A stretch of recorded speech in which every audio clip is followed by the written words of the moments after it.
Hello, seventh grades. This is going to be the lecture that we'll be having in class during LP16, but in case you are absent or you miss class or, whatever you want a refresher, this video is here and available to help you. So the first thing you want to do is make sure you put your name at the top. We are going to be talking about some vocab right now. So over the last few weeks, we have talked about independent variables and dependent variables. We've talked about unit rate, we've talked about constant proportionality, but we're going to be going over them just one more time to make sure that we've got them kind of cemented in there. So our independent variable is the variable that we are not in control of usually. This is things like time and everything else. So make sure you write that definition down. Also, remember your independent variable is the x values, okay? The dependent variable relies on changes in the independent variable, okay? The dependent variable is always going to be our y values. Please make sure you've typed in that definition there. The unit rate, remember, has a denominator of 1. This is our ratio that we would come up with based on comparing the y's and the x's, but it has a denominator of 1. This is when we have simplified it or divided it down. The constant of proportionality, if you remember from the week before break, is actually the same thing as our unit rate. But the biggest thing to remember with the constant of proportionality is this is going to be our k in our equations. A proportional relationship can be represented as a table, a graph, or as an equation. We're going to be doing all three here. I'm going to show you how you would do that on a real world problem. So our example, Olivia charges an hourly rate to babysit. On Saturday, she earned $30 in 5 hours. We're going to represent this as a table, an equation, and a graph. So what are the two variables being compared? What are the two things that we are talking about here? Well, she's making money and she's working for a certain number of hours. So our two variables are money and the hours worked. Okay, you want to make sure to get that typed in for number 1 right there. The independent variable is the thing that we are usually not in control of. And if you remember our discussion from before break, we are rarely in control of time. So our independent variable is time, is our hours worked. Our dependent variable then is our money. The amount of money you make depends on how much you work. The last question here is, what is the unit rate? This is what we're going to use as our k when we get to our equation.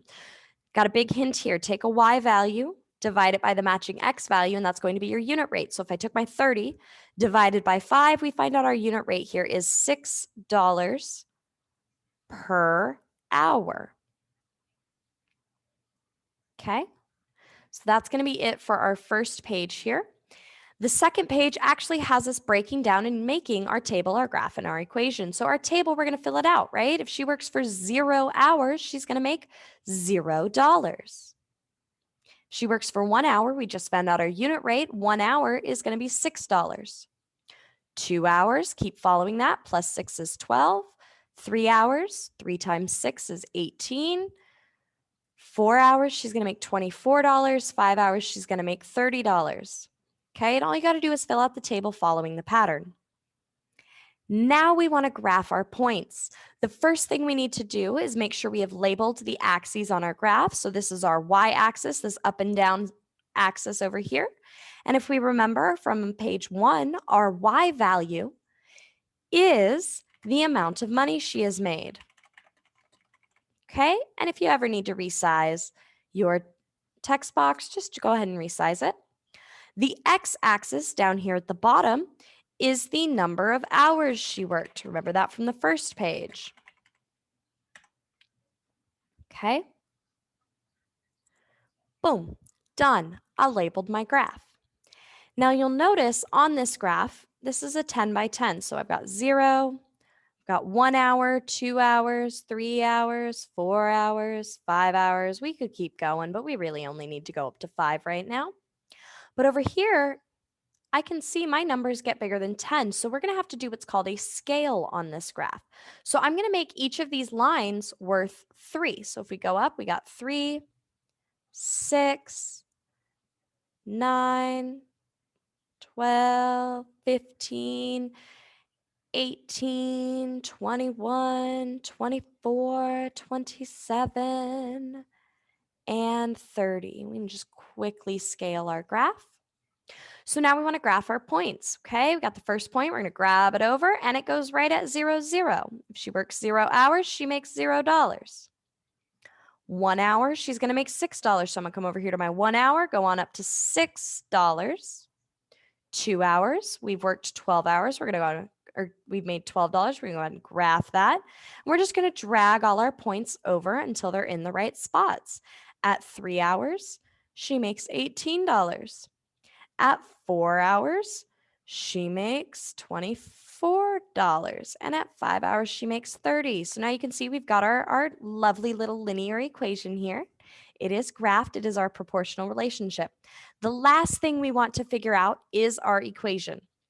So if we think about the sentence that we would be writing, our math sentence here, the amount of money that she makes is equal to $6. So this is our K, $6 times the number of hours she works.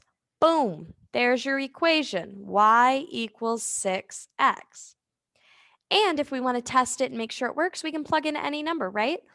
If she works 5 hours, so we would say 5 hours, x equals 5, plug that in, y equals 6 times our 5 hours, boom, she made $30. Now, we can use this equation to help us say she decides she's going to do a mega marathon babysitting session and she's going to work for 20 hours, right? How much money would she make for 20 hours of babysitting? Super easy. Plug it in the equation. Y equals 6 times her 20 hours. Do that multiplication. 6 times 20, she would make $120. Okay, so the equations are really useful when you don't have an easy ability to track the data. Because I don't know about you guys, but I don't want to have to sit and keep adding 6 plus 6 plus 6 plus 6 plus 6 plus 6 until we make it to 120. So being able to create this algebraic equation here for our proportional relationship will make it easier to kind of see how it works on a bigger scale. So on the very last page of this, you will be doing your own version of this. Different problem. Keith is buying new art supplies. He bought 3 sketchbooks for $3.75. So we can put that in right there. He got 3 sketchbooks, boom, for $3.75.